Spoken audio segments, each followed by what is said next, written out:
Morning, Rob. How are you? Good morning. How are you? I'm fantastic. I was debating if I should have a beer because it's evening time for me. I was going to say it's not morning for you, is it? No, it is. It's evening, but the problem is, let's see, somebody watches it in the UK and they see me drinking, and for them it's 8 o'clock in the morning. That ain't too pretty. So I decided against it, but equally can't have a coffee because otherwise I can't sleep tonight. Hey, we're on lockdown now. Anything goes, right? 8 o'clock beers, fine. No, it was interesting. My wife had now 3 virtual coffees with her friends. Yeah.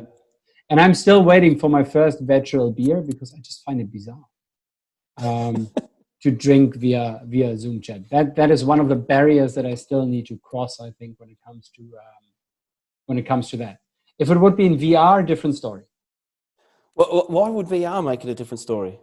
Because then you feel like in the room, right? You can select your surroundings, right? You can say, let's meet in your favorite pub in New York, right? If they ever have the VR switched on, right? So I think that might then give you a different of a buzz from a field perspective. Then you're kind of going like, oh yeah, hello. So the ambience makes a big difference when you're having a drink, right? I think so. No, I mean it's a different. I think so. When you go, let's say go through London, right? Or even if you go to a city where you have never been, you generally go to the restaurant or the bar where it's not jam-packed, but it's not equally completely dead, right? You kind of go for the one where you see it's lively. It looks like people like it, but it's not overcrowded. So I'm going to have a good time. Yeah, it's a fair analogy. And that makes it a bit tricky for me to do that. But it's okay. I'm sure with another 4 weeks of lockdown to go, I will get there. Well, we had our first. We started Friday drinks with our with all our hoteliers last week, and I bought a brown bottle, and I tipped the beer out and filled it up with water. That's bad, isn't it? Because for me, right, this is the perfect opportunity. I'm finally now not going out for dinners 3 or 4 times a week and drinking wine. It's a perfect opportunity to go, hey, I'm going to leave my body a bit of a break. So I'm off the booze. I have friends who say they're getting really big. And for me, it's the opposite. I have never walked that much in my entire life. It's literally, okay, in the morning, get out, right? You go out for an hour and you come back and you're like, clocked up 5-6K. Then in the afternoon, you're doing the same thing again. And I'm walking like 10-15K a day. And before, it was literally like, no, I walk to the bus stop, which is like 300 meters. Then from the bus stop to the office, which is another 300. And then you're kind of like the seed potato. And then in the evening, you're doing the other 600 to come back. And then you kind of go, oh, gym, do I really want to go there? Or do I really want to go for a run? And now it's liberation. Well, you'd also melt in Singapore doing 15 kilometers outside, right? Well, you could do very early and late in the evening, right? You can't go throughout the day. It's painful when you go out there. And when I'm inside, I'm literally going, you will hear beep going on for 5 minutes until it gets really chilly. And then you hear beep until the temperature rises again. But 2020, we're in the midst of a corona. If I met you in 2019, and I always kind of start with right now in the transition period and then afterwards. If I'd had a beer with you in 2019, right? You have been CEO for Best Western how long now? 2.5 years. 2.5 years. So you would have come up to your roughly 3rd year, right? What did you think of 2020 when you met all your hoteliers? Did you go out there and say like 2020 we're gonna get the championship, or would it have been just it's gonna be a good year, but it's okay, considering that Brexit would have hit you, right? Yeah. We had our annual conference on the last weekend of January. And our theme was, so we had 350 hoteliers all in Edinburgh. It seems a world ago now, but we had a huge conference, believe it or not. And the theme was ambition. And one of our big ambitions, we're filming a television program, which is due to air in this month, actually. And the thing was ambition, and our big ambition, our big goal was to be the best hotel partner in the UK. And a consequence of that, or a result of that, was 500 hotels. Okay. So we went into the year, we signed 62 new hotels by January by that conference. Wow. One of them being an international Michelin star rock star chef, his personal hotel. So we were in an incredible place. And if just to put that in context, the previous 3 years we've gone from negative growth, net growth. We had 11, we had 18, and last year we had 27. We'd signed 62 for 2020. So we were taking off. That's by January. Hey, you were smashing it out of the park, right? Typically what happens is you develop most of your hotels in the back half of the year. By January, we had 62. So we were on fire, and we were feeling really confident. The whole energy in the room at that conference was really, really high. People felt that we were ready for a big year. We were going on television. We had all this new business coming to us. We were going to change the model of our organization, and it just all went in the space of about a week and a half. It was, it all sort of dissipated. So yeah, that's what I would have said in 1919. That's when you would have predicted. Nice. You know what? You got to look into the future, Fabian. You got to really take a focus in. Okay, why do you think you had such a momentum? Like, let me ask you. Let me go there because that's quite impressive, right? To go to 62 within that space. For ourselves, we're a startup, and we had an equally January, like where our entire work that we did through Q4 and Q3 in 2019 really came to a fruit. So what was your magic potion that really put people over the hump or over the bump? It was a bit like you. It's the work that went in beforehand. It was the 2 years before that. And you couldn't point to one single thing. It's the building of momentum over 2 years that started to accumulate. And we were inundated. We were growing our development team rapidly because we couldn't keep up with the demand. But it really is hard work and grind over the course of 2 years to build up confidence in the investor market that we're a safe haven, that we're a brand that has credibility. We have a good, strong commercial proposition. Yeah. And that just takes time and effort and many dinners, events, just getting out there in the market. And I think it was just starting to hit the wave of, right, we believe this now. We believe in you. We believe in the brand, and we're gonna put our assets there. So then the last week came, or the first week of Feb, right? Did you think that it was literally gonna go, or were you concerned, but you kind of had a glimpse of hope where you say like, nah, I think we're gonna get that under control? What was your thought process? Tell me through it, because I don't think you woke up one morning and said like, crap, right? But you kind of went in stages. Can you talk us through it? Because it's very important, because you're leading a big organization. You just signed, as you said, 62 hotels, plus all the existing ones that you need to get a message out for. How did you handle that?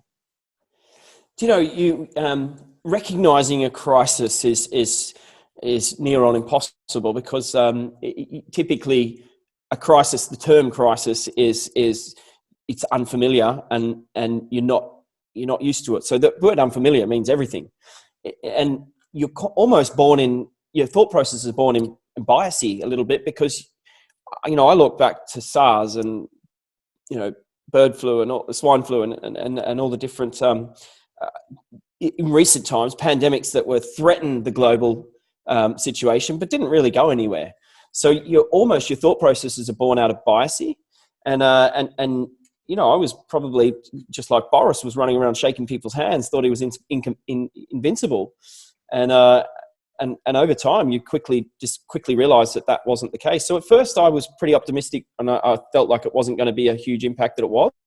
Even up to the first week of March, we had a board meeting in the first week of March, and it was hitting around the world, but hadn't really hit the UK. And all the news was that this is going to affect the vulnerable, but everyone else will be fine. Yeah. So we modeled. I went into that board meeting and we modeled 3 scenarios. We modeled a 30% decline, a 20% decline, a 30% decline, and a 40% decline. What would we do? Within the space of 2 weeks, we were looking at 90% declines already happening. So that's how quick it happened. So I mean, in those situations, you start to prepare for the situation, but you hope that it doesn't happen. But I think what I take away from it is prepare for the worst and hope for the best. How do you message that then, right? Because you had to go out to how many people do you employ? Well, in direct employment, because it's effectively a franchise model, so we don't own the assets or the hotel. So we actually, the owners are sort of seen as our customers.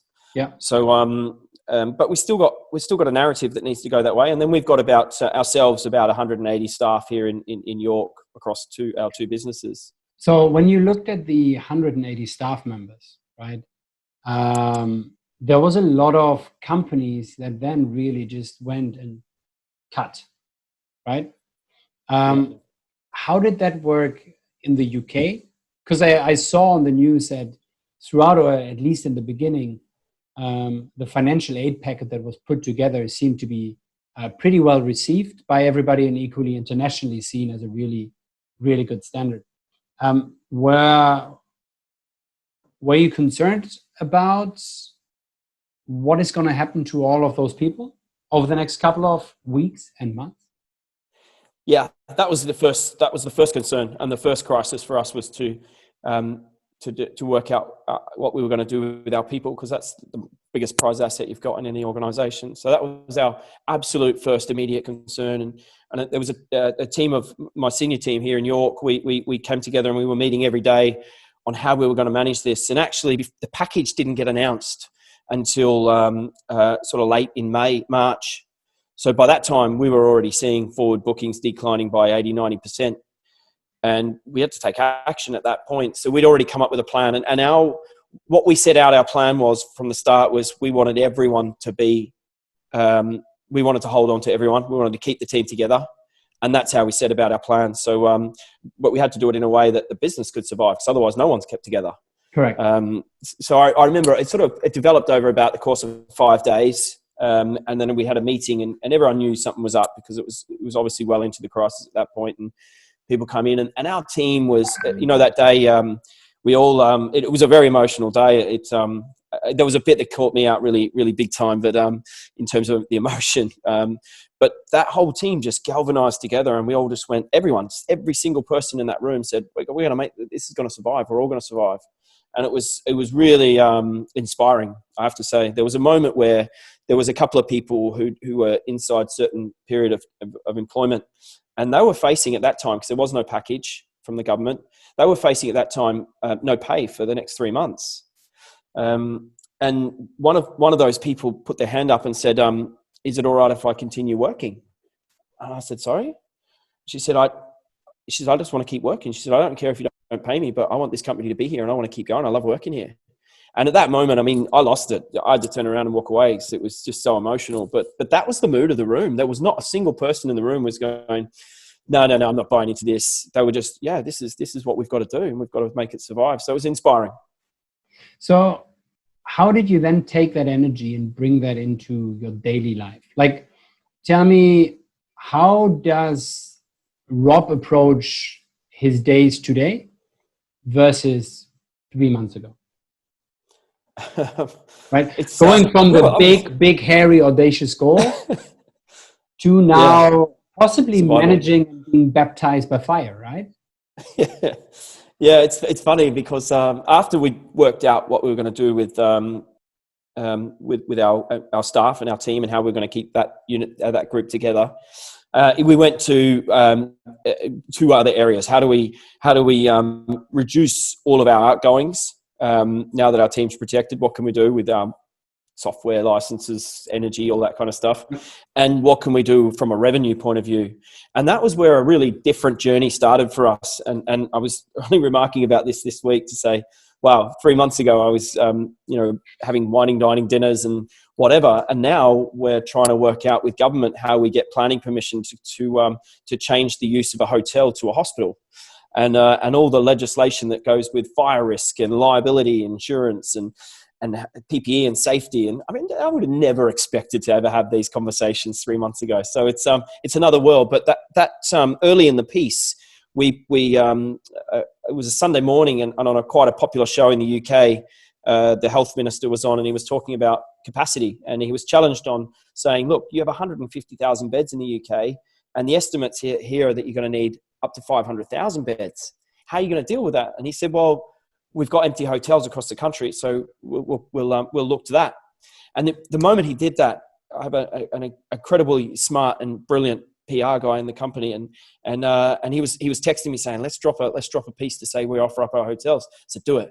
So he wrote up an article, dropped it to the Press Association, and within minutes, every major publication in the UK had printed that Best Western was ready to support the NHS, and that's where a whole new world came. So you're running essentially now a couple of hundred hospitals. That's what you're saying, yeah? Well, as it turns out, fortunately, they didn't need 500,000. But we have probably 10 or 11 still at this point facilities across the UK working on care. So how do you then change the mentality and switch gears into post? Well, let me ask you this. When is post going to kick in? It's you can feel in the last week things have changed. We've been in lockdown. We're in our 7th week of lockdown now. There's an announcement on Sunday, but we've started engagement in a fairly, and I think credit where credit's due. Government has worked with industry and associations and unions really, really well, and to consult. And the focus has really switched from the hotelier's mindset, from being about survival, crisis. It's switched now to how do we reopen safely? So people are starting to think about really actively what the next steps are. And I suspect on Sunday's announcement, we're going to see some pretty significant moves on that. It's interesting that you say safely, right? I think we talked when we had a conversation with David Turnbull and Glenn. We talked about luxury being the new, hygiene being the new luxury, right? Is that kind of the approach people take? Because I'm in two minds about that. I can see hygiene as being driven as a framework by governments, but it's more of a hygiene certificate for food and beverage. I'm sure those conversations come up from a brand perspective over and over. Again, how do you deal with that from an owner perspective, but equally from a customer perspective? Yeah, so I mean, cleanliness and hygiene are at the core, and safety are at the core of what hotels do. I mean, people want to go and stay in a safe place, and there's regulation and there's. But it was always Sorry. That was always the case, no? Always, correct. Always the case. That's our business, and I think that's been our business forever and a day. And we've got to meet so much compliancy. We're used to that kind of thing. The fundamental difference here, for me, in this particular scenario, is the 2-meter social distancing in the UK, and the spread of the high spread of this infection rate. So that's just 2 additional elements to something we're very used to providing all the time. So it presents some very tricky things in hospitality, 2-meter social distancing, and you've got congregation of people touching doors and public spaces and pens and all sorts of things all the time. So it presents a new challenge, but I don't think it's that's something we're very used to and we're very comfortable with. We're very used to safe work practices at work for staff and for employee guests. Do you think we will see new jobs being created as a result of it? I'm talking about health and safety officer. Before, you got a little badge in hotels that you were the health and safety officer, and you were allowed to go out and hold the microphone for a fire drill, right? But I can imagine that those kind of items will be, or those kind of jobs or areas of responsibility will be equally as important as cybersecurity in the future, no? Possibly. I don't think so, because I don't think it'll create new jobs or new industry. In the short term, yes.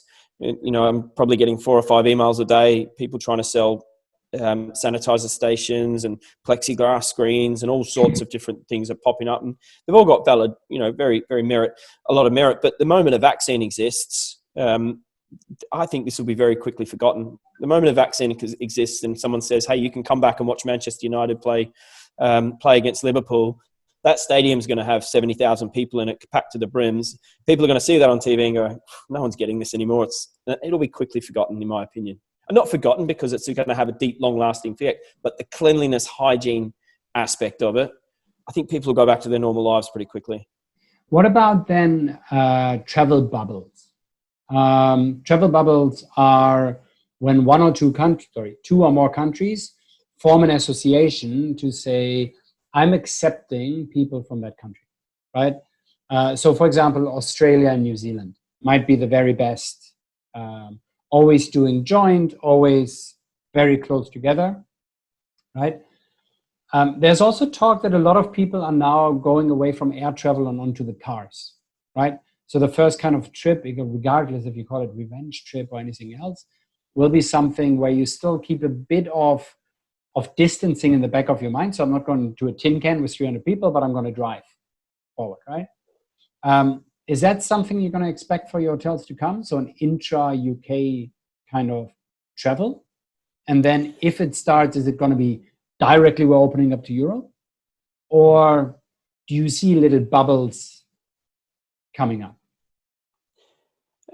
Potentially based on infection rates, that could happen. And but I do think coming out, we saw last Friday, the Irish government announced their opening of hotels date, which is the 1st of July.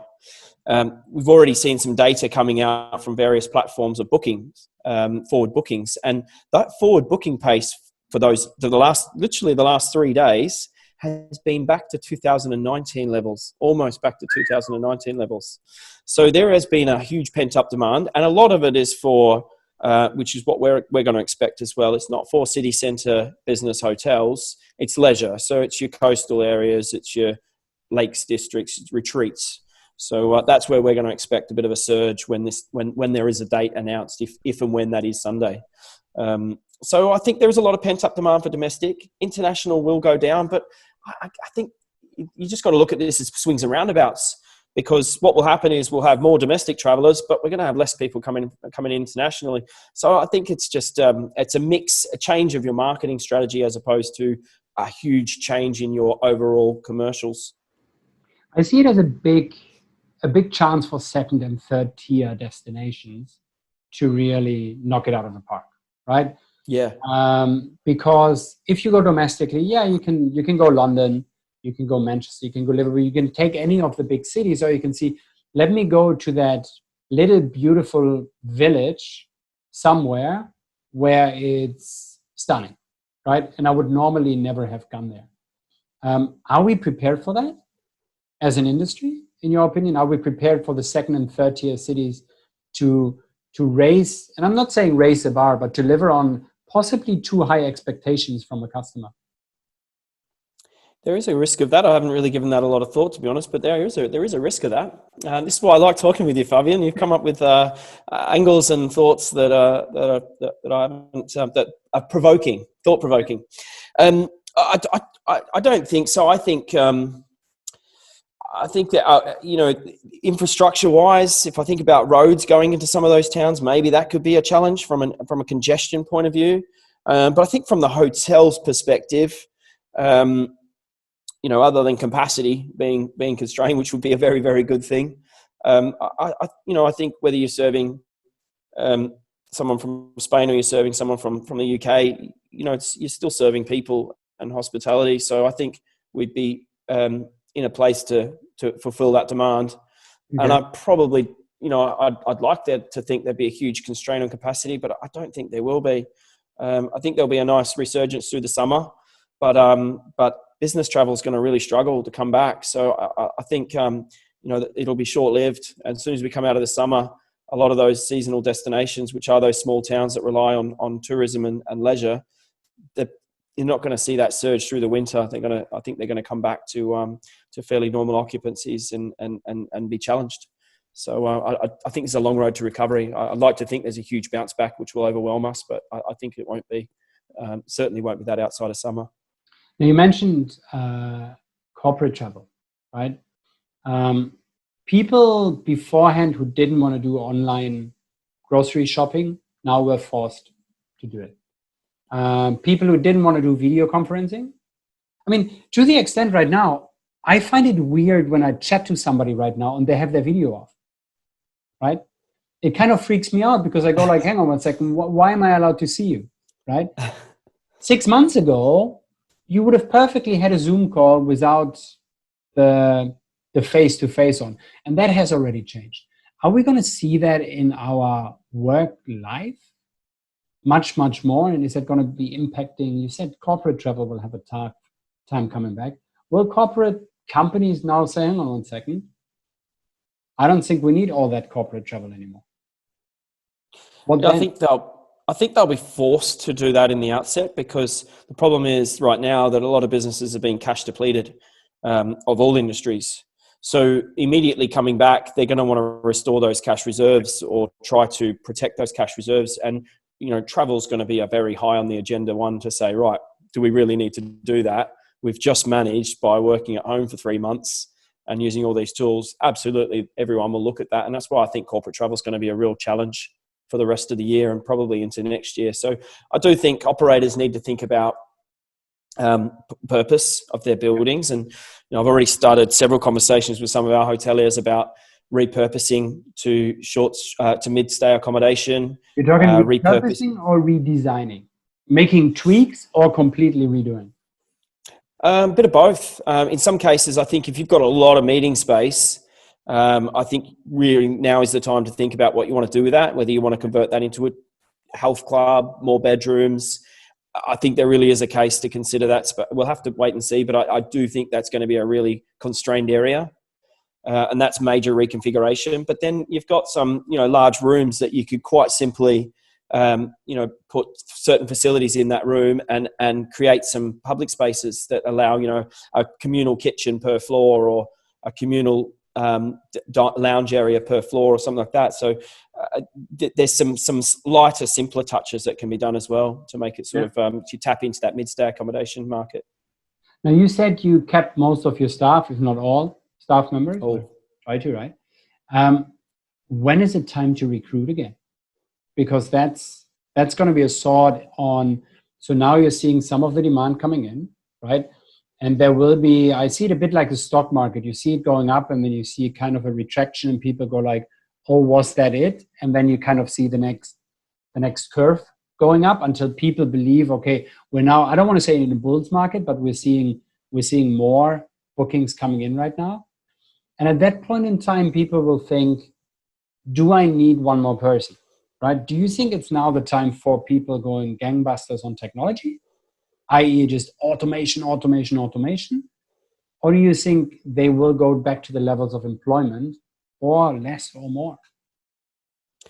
Yeah, I think we have to reset on what we're doing. And I think technology has a huge role to play here. If the technology, I think we've spoken about this a few times, the technology has existed for years.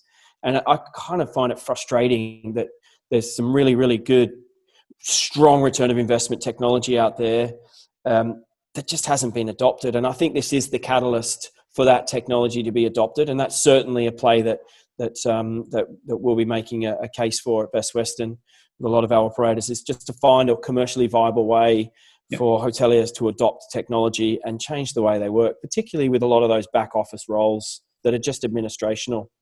So I think service and human contact are going to be within 2 meters, is going to be just as important as it always has been. Yeah. So I don't think that's the area to start cutting resource, but definitely on those back office roles, we have still far too much admin heavy roles in hotels, and that really needs to change. So what do you think will be the biggest change when we're coming out of it? So let's say you and I will meet again in 2022, right? And fingers crossed, touched wood, whatever you might believe in, the recovery now has happened. What kind of a work and what kind of a hotel and what kind of a traveler are we looking at? Now there's one to go right. Yeah. You went to 1990. I'm going right up there. 2022. You know what? I would really like to redesign the PMS approach in Best Western at the moment. That's a big area of focus for us, and I think there's a huge opportunity for a lot more automation around payments.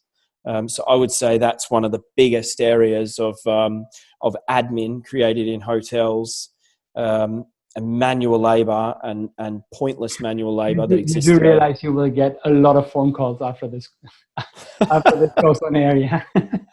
Yeah, that's not an invite for. You're right. I'm going to have to check that out on LinkedIn and block it. No.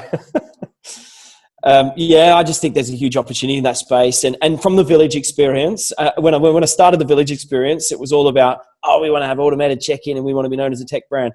And within about 2 or 3 months, you quickly realize that this is all about payments. Yeah. Everything that facilitates automated check-in and all that kind of stuff is all underpinned by payments. So I think that's a really important data and payments. Okay.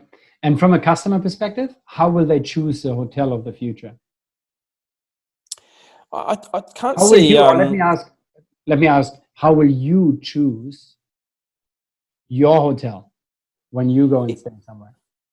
If you look at the biggest drivers, and I'm no different to anyone else, the biggest driver of a hotel selection, still number one for as long as forever and a day, is location. The first thing I look for when I'm going somewhere is, right, what's around there, and then you start to look at price and quality and things like this, and reviews. Reviews has obviously come up a lot in the previous years as a choice. I'm no different. I'm still going to look at where I want to stay, location. I'm going to have a certain standard that I want to stay at, and usually that's got to do with star rating rather than the brand. And I'm going to look for the good price with great consumer reviews. So I can't see that drastically changing going forward. What I can see changing is reviews might be changed. So I think certainly in the next 12 months, if you go to a hotel and you don't have a safe experience under the new world of social distancing and hygiene, that's going to lead to poor reviews. And that will probably change a hotel's ability to be booked if they don't manage that properly. Cool. Thank you. Can I ask you the same question? I'm interested to know your thoughts. What do you want to know? 2022. What do you think will change in selection of hotel? I'm a big believer in virtual assistants, right? A huge believer in it. And I believe that every single person in the world will have their own virtual assistant that looks out for them. And they will know your darkest skeletons, but equally they know what you really like. They will know what pages you go to when you go on private mode, right? And they will know you so well that they will pre-select certain hotels, I believe, from you. And really, I hate the word hyper-personalized, right? But they will essentially look through all of the data and then figure out and say, actually, I don't require a traditional OTA anymore, right? Because what I will do is I will go through the channel and to the hotel that will give you the most value for what you require at that point in time. But if I see a change in your behavior or a change in something, then I will keep my options open of changing it again, right? So I think there will be an underlying current of your, I don't want to say digital self, but kind of like a little companion, like your wingman, like your best mate, right? That will look out for you and say, like, listen, the reason I chose this hotel, for example, is because you're going with your wife and she really needs X, Y, Z, or I chose it because of the kids. I know it's not your style. I know you like it, but for this trip, you are not the priority, right? It's like, why do you put the Kinder eggs at the bottom when you go to a supermarket checkout, right? It's at the kids kind of height.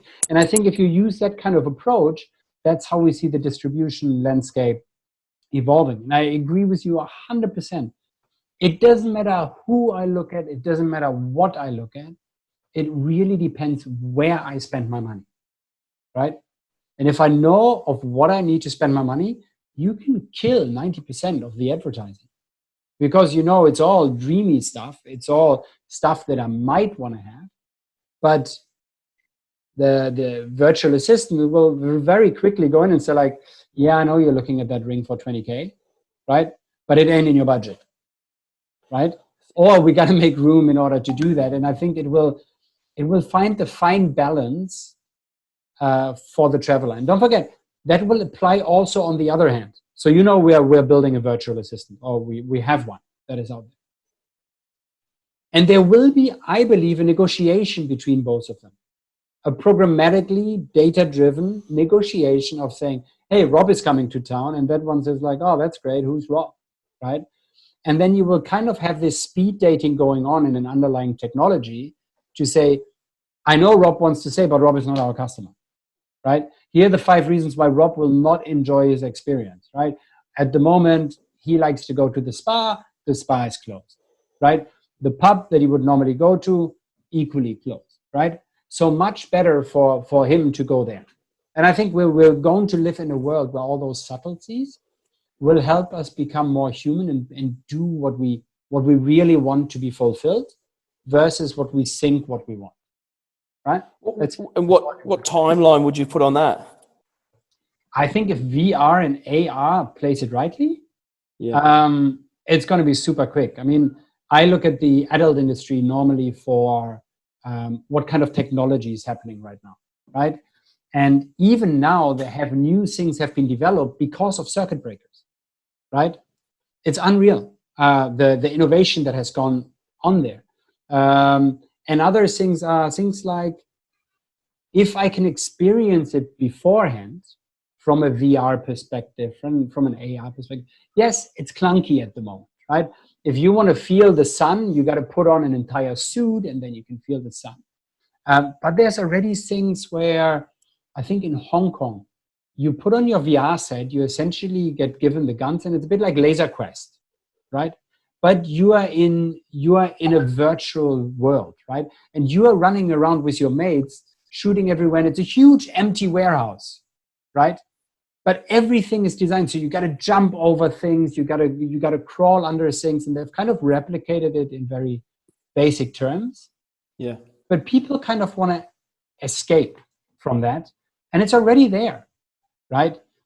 And give it 5 years, and I think it's going to be massive. I mean, they're thinking the virtual assistants is going to be a more than $1 billion industry, right? And it's so not. Do you see companies then saying, well, no point marketing to consumers now, we should market to the virtual assistant, and then they're becoming an arms war to... You will have a negotiation between the customer themselves and you. Don't forget, we're not written in stone, right? We're not written in stone, and as good as technology is, some things that will happen in your life, right, are just not, I say, forecastable, right? All of a sudden you meet the person of your dreams and that's it. You're becoming a slightly ever so different person, right? But not because you were forced to, but just because you're deciding you want to be, right? And from a marketing perspective, I think you will have VAs that will just support you very, very strongly and give you all of those items that you can't remember, right? You might think it's a great idea, but you just want the technology to say, no, it's not, and here are the reasons. I mean, that's the approach that we're taking with our virtual assistant, and I think brands will embrace them because you'll still have the human element in it, but it will remember the human of things that, you said it yourself earlier, we're so fast in forgetting stuff, right? All of a sudden, 7 months' time, somebody says, Corona, what? Right? So I think those kind of things will come back and say, yes, but. And for me, it's a touching and feeling thing. The technology of the future, you will touch and feel. Like if you and I want to talk the vision for our project or for our companies, that you can feel and touch the software, that you can have a conversation about your strategy, that you can bring it into the room and say, let's talk about it, right?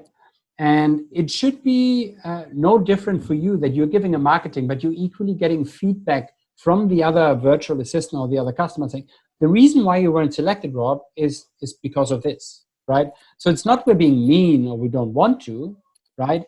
But it's just when we had a look at your finances of where you want to play stuff, or where you want to do, what else you want to do in the surroundings, right?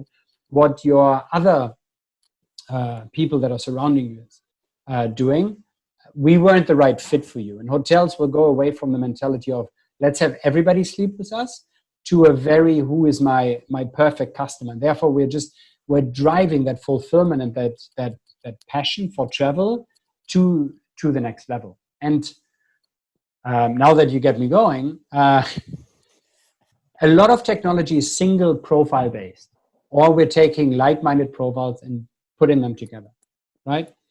But I always say, what about the technology when you and I, let's go through town, but you're vegetarian and I'm a meat lover, right? We actually have created a third profile that sits on top of us that needs to weigh up the benefits and the negatives to say, okay, should I actually recommend a steakhouse, knowing that you're passionately against it? And equally then, should you actually say, okay, no, let's go to the steakhouse. I'm okay. I will find something on the menu, right? And therefore, you have that third profile that sits there, and it's a conflicting data set, right? Because you're walking through town, it goes like, Fabian steak, and you said salad, right? And the businesses will then start pushing messages in real time while you're walking down there and saying, I think for both of you together, this is a win-win situation for all three of us. It's not steak, it's not salad, it's not this, but based on that together, we are putting together that, I don't want to say experience, but what is the best solution for you at this point in time? What would underpin that? Because something has to underpin all that information flow. We have all the data structure in place, right? It's just at the moment we're trying to build the Autobahn, right? That's what we don't have. We have little side streets. We have second tier. If you look at it like a country, we have some fast lanes going through the country, M25, M4, M6, right? But then once you go off that, you have some secondary roads which are fast, and then you're going into second tier, third tier, whatever it might be, and it gets patchy, right? And that we need to build up. And there's a company out there who's trying it and building it. But with everything, you will have the Goliaths who will sit there and say, hang on one second, that is threatening my kind of business. And all of a sudden, we can't forget that the big boys or the big girls in the industry will equally retaliate or just build it faster. But I think we will see, I don't think we will see that innovation that we're all talking about. I mean, every person at the moment goes around and says, oh, we're going to see massive innovation, right? And you kind of go like, but innovation needs to have a point, right? It needs to solve a problem, right? Putting up a new channel and saying book through me, you get 0% when you book me is not innovation. It's just a questionable business model, right? So the underlying data structure, I mean, Google is already doing a lot of stuff like that. It already has all of that data, right? Amazon equally has that kind of thing. Booking.com, Expedia, they have that kind of thing. You guys are sitting on such an enormous amount of data. But as you said, it's disjointed at the moment. And we have let it come to a pile that it's not just a 10-minute job anymore to declutter it, right? And I heard an interesting quote the other week. The best way to change a culture is not to fix what is broken, to just, it's easier to just create a new one, right? But then again, you're going into problems where major companies are built on one tech stack, and it will cost them billions of dollars to move over to a different tech stack because their entire organization, very smartly so, has been designed of that core functionality, right? So if I would rebuild something, I would start with agility, right? I have my central pod, and then I will start edging out that I can plug and play with different solutions, right? And I think that's what people want. They want different options and not just, yeah, you want a revenue system. Here's 500 different revenue management system. Knock yourself out.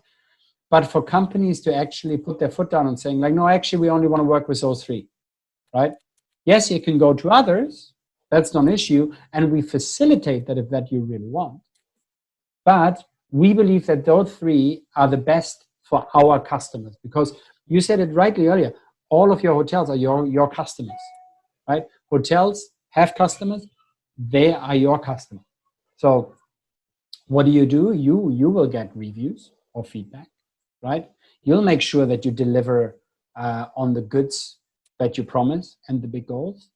So I think it just takes a bit of bravery, and then it also takes a bit of, I don't want to say cash, but you got to walk the walk, right? Because there's a lot of talk in the talk going on. But when it comes to let's jump over the hoop, we're very good at seeing all the negatives. Why shouldn't I do that? Why shouldn't I do that? Oh, it's a headache. Oh, we're going to go through. It's like people staying in relationship for years on end because they don't want to face that 5 minutes of pain where they're going to say, you know what, it's over. And I know it's going to be horrific for the next 6 months. But after that, I'm sweet, right? So staying in that devil that I know versus the devil I don't. And I think that is what you require, right? To move on and get to that next step. But once we have come to that step, it's going to be amazing. I honestly think that most probably for us as an industry, as painful as it sounds, we're going to look back at it in 5-6 years time and say, some companies took a very, very brave move, right? And therefore leapfrogged 2-3 years, right? Your village example was a perfect example, right? You wanted to implement something that people thought you were crazy, right? Only to come a couple of years later and say, now I want it, right? Yeah. I mean, coming out of this crisis, they're better placed than anyone else, really, because you don't have to touch anyone or touch anything. You can go through that entire journey with a mobile phone, from room service. You can use the Amazon Alexa in the rooms. It's they're well positioned for this, and I'm not in the business anymore, so I'm not close to it. But I think they've got a great springboard to relaunch after this crisis, because they went ahead and did it. Had the kahunas to do it. Yeah. So all you got to do is find them again and do it again. Yeah. The money's there as well. Commercially, it makes absolute sense. But I don't know. I think the Google Assistant is the one that I always look at from the because I constantly get, we found this restaurant you like, and I look at it and I go, I don't think I've ever gone to one that they've suggested. And then you saw a couple of years ago, they did that virtual, the guy stood up on stage and he booked a restaurant and he booked a hairdresser's appointment. Yeah. I've never made any of this stuff work. No, but that's gimmicks, right? But let me give you a different example. You ask Rafa, my daughter, who's Google, she'll tell you she's my best friend, right? It's an identity. No, correct. She knows it's technology, right? Don't get me wrong, she's 6. And she was at a football field and she was like, okay, Google, play my favorite song, right? And all of a sudden you hear ping and my phone starts playing, right? Her favorite song. And at home, she kind of goes like, Google, I need help with my homework. What is 6 + 6, right? And Google says 12, right? And she goes, thank you, Google. And there's many things where she says, oh, Google, I really like you. And Google comes back and says like, oh, Rafa, I really like you too. Your hair is so beautiful, right? And she comes out smiling. It's amazing, isn't it? They will have, when I said we're going to have a digital companion that looks out for us, they're doing it naturally. And what people forget is what is brilliant and new for us is for them the norm.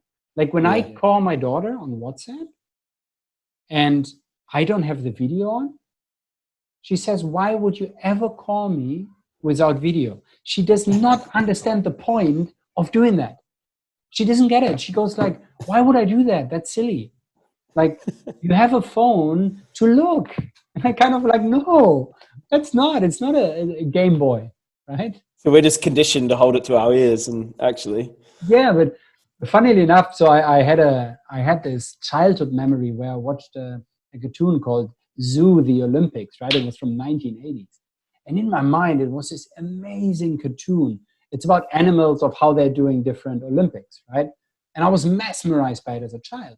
So I downloaded it, and it took a couple of weeks to download because there's not a lot of places you can download it from.